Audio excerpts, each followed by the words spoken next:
Study IQ IAS, अब तैयारी हुई अफोर्डेबल।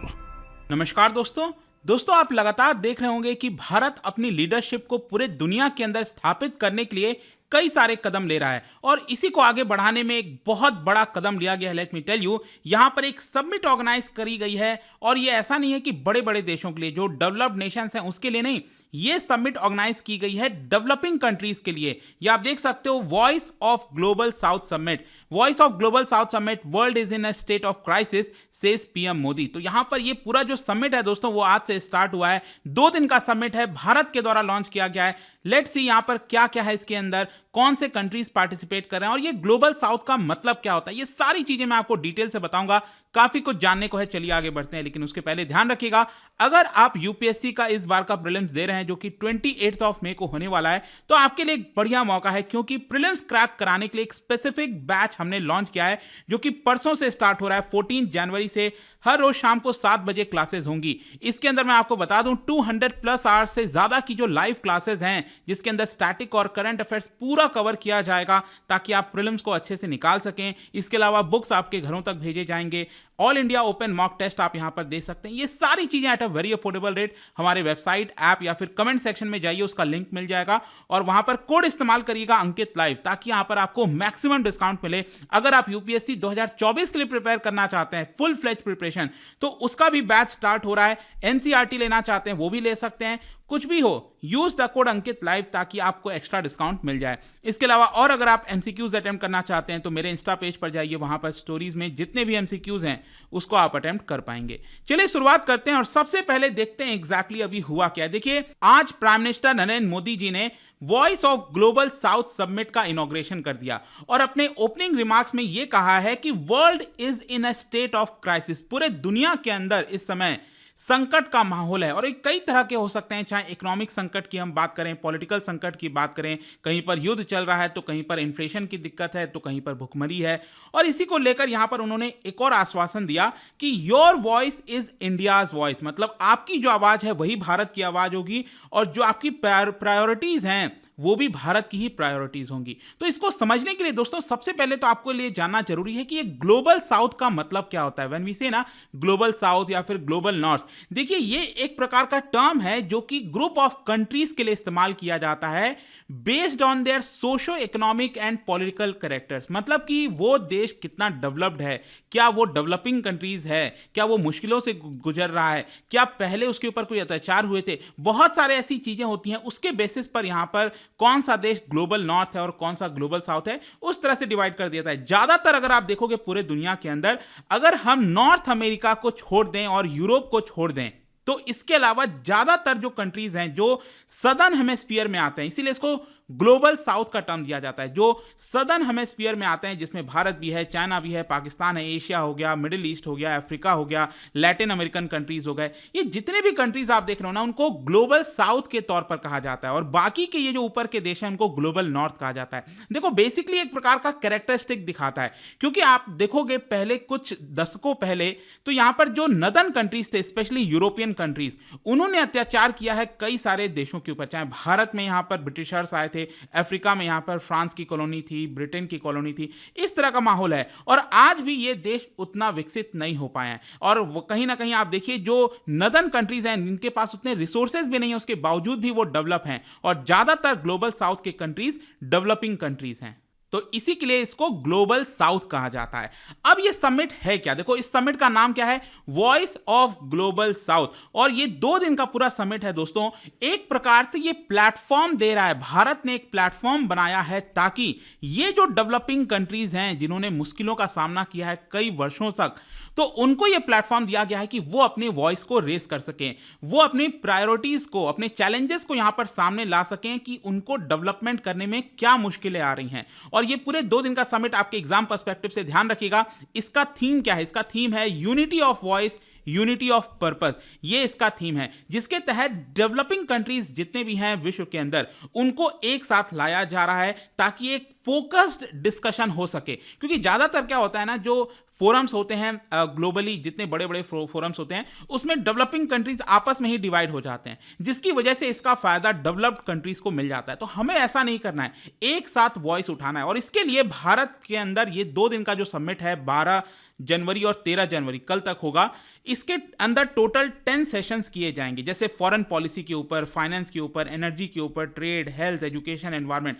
टोटल 10 सेशंस होने वाले हैं, जिसमें प्राइम मिनिस्टर नरेंद्र मोदी जो स्टार्टिंग का इनॉग्रल सेशन है जो कि आज उन्होंने अटेंड किया, और कल इवनिंग में जो एंड सेशन होगा, जो कंक्लूडिंग सेशन होगा, उसके अंदर वो पार्टिसिपेट करने वाले हैं। तो जो इनॉग्रल सेशन है उसका थीम है, आप देख सकते हो, voice of global south for human centric development. और कल जो क्लोजिंग वाला सेशन होगा जिसमें अगेन पीएम मोदी पार्टिसिपेट करेंगे, उसका थीम होगा unity of voice, unity of purpose. तो लास्ट वीक एक्चुअली क्या हुआ था, जो एक्सटर्नल अफेयर्स मिनिस्ट्री है उन्होंने कहा था कि 120 से ज्यादा देश पार्टिसिपेट करने वाले हैं। बहुत सारे देश हैं ना यहां पर, आप देखो तो बोला जा रहा है कि 120 से ज्यादा कंट्रीज इसके अंदर पार्टिसिपेट कर रहे हैं। इसके अलावा बाकी की जो 8 सेशंस है दोस्तों, जो मैंने आपको बताया, उसमें अलग अलग देशों के जो अलग अलग मिनिस्टर्स हैं वो पार्टिसिपेट करेंगे। जैसे कि मान लो एक सेशन यहां पर होने वाला है एनर्जी मिनिस्टर्स का, तो एनर्जी मिनिस्टर्स वाले सेशन में लगभग 20 कंट्रीज के आसपास पार्टिसिपेट करेंगे। वो ऐसे देश जो कि ज्यादा एनर्जी प्रोड्यूस कर सकते हैं, जिनके पास क्षमता है एनर्जी प्रोड्यूस करने की,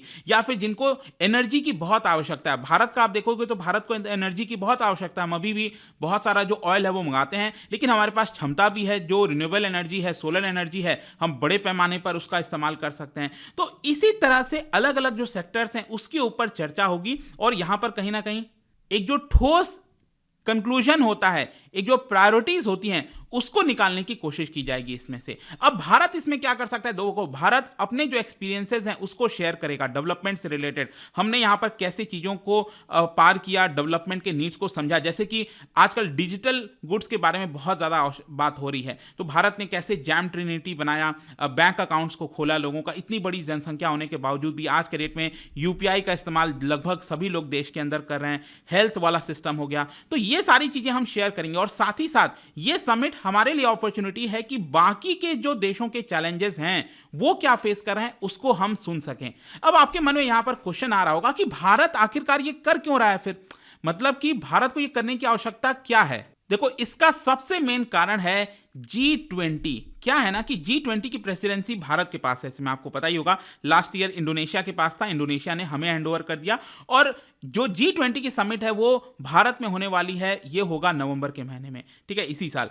तो यहां पर क्या है कि G20 समिट में, G20 क्या है, वो बड़े बड़े देशों का समूह है, जिसमें भारत भी है, जो पावरफुल कंट्रीज हैं उसका समूह है। तो भारत ने ये सोचा कि ये इतना बड़ा, ये जो इतना पावरफुल ग्रुप है, उसमें जो छोटे छोटे देश हैं, डेवलपिंग कंट्रीज हैं, उनकी बातें कैसे सुनी जाएंगी। तो भारत ने यहां पर ये तरीका निकाला कि हम ये वाला जो समिट है वॉइस ऑफ ग्लोबल साउथ, उसको पहले लेकर आएंगे। उसमें डेवलपिंग कंट्रीज का क्या कहना है, उनको क्या प्रॉब्लम है, उनके जो चैलेंजेस हैं उनको हम G20 में उनकी तरफ से हम यहां पर जो है उनके आवाज को उठाएंगे। तो एक बहुत ही अच्छा कदम आपको लग रहा होगा, यहां पर चीजें काफी अच्छे से भारत कर सकता है और एक ग्लोबल लीडर के तौर पर सामने आ सकता है। लेकिन ऑब्वियसली बात है, यहां पर कुछ ऐसे देश हैं जैसे चाइना हो गया, पाकिस्तान हो गया, वो इसके अंदर पार्टिसिपेट नहीं करना चाहते। ऑब्वियसली बात है, भारत और पाकिस्तान का रिलेशन हम सबको पता है काफी ऑल टाइम लो से इस समय गुजर रहा है, बहुत सारे इश्यूज हैं टेररिज्म से रिलेटेड। वहीं चाइना का हम देखें तो वो लगातार बॉर्डर पर गतिविधि करता रहता है।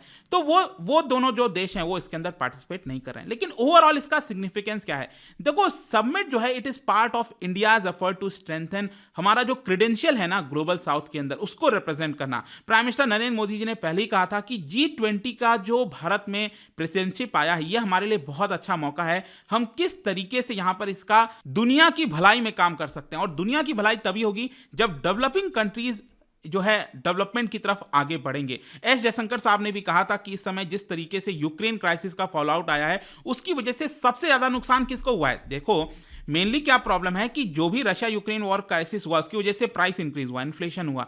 इन्फ्लेशन की वजह से सबसे ज्यादा लोग कौन से देशों में यहां पर इंपैक्ट होंगे, डेवलपिंग कंट्रीज में, अफ्रीका में, भारत में, जो पूरा एशिया है उसके अंदर। तो कहीं ना कहीं उसको हमें सुधारने की जरूरत है। वो कैसे सुधरेगा, जब आपस में डिस्कशंस किया जाएगा। और इसीलिए यहां पर आज जो पहला सेशन था, इनॉग्रल सेशन था, उसमें प्राइम मिनिस्टर नरेंद्र मोदी जी ने काफी कुछ कहा है। इसमें जो इंपॉर्टेंट चीज है मैं आपको जल्दी से बता देता हूं।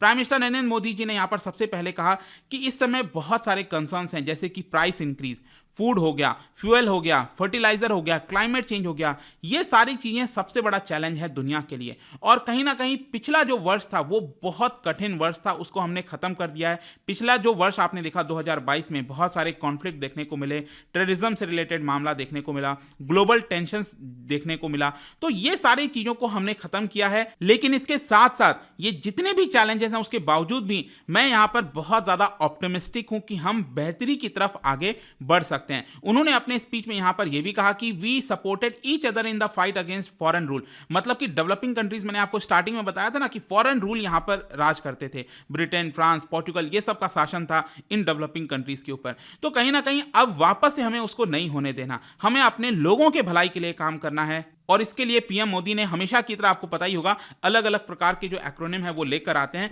यहां पर भी उन्होंने 4R, 4R का एक्रोनिम लेकर आया और यह कहा कि हमें री एनर्जाइज करने के लिए रिस्पॉन्ड करना होगा, रिकॉग्नाइज करना होगा, रेस्पेक्ट करना होगा, रिफॉर्म लाने होंगे। तो ये 4R अपने एग्जाम में आप इसको लिख सकते हो, बहुत सारे मार्क्स आपको मिल जाएंगे अगर आप ये 4R इस तरह से लिखोगे। तो मैं तो अपने प्रिपरेशन के टाइम लिखता था डेफिनेटली, और मार्क्स भी अच्छे आते थे, तो इसको आप लिख सकते हैं। तो अल्टीमेटली कंक्लूजन ये है कि प्राइम मिनिस्टर मोदी जी ने कहा है कि your voice is India's voice, जो भी डेवलपिंग कंट्रीज कहेंगे वही हमारे लिए प्रायोरिटीज है। And it is difficult to predict कि ये जो समय है इस समय वो कब तक चलेगा, कब गुजरेगा, बट कहीं ना कहीं अगर हम एक साथ रहें तो इन सारी चीजों से जो है पार कर सकते हैं।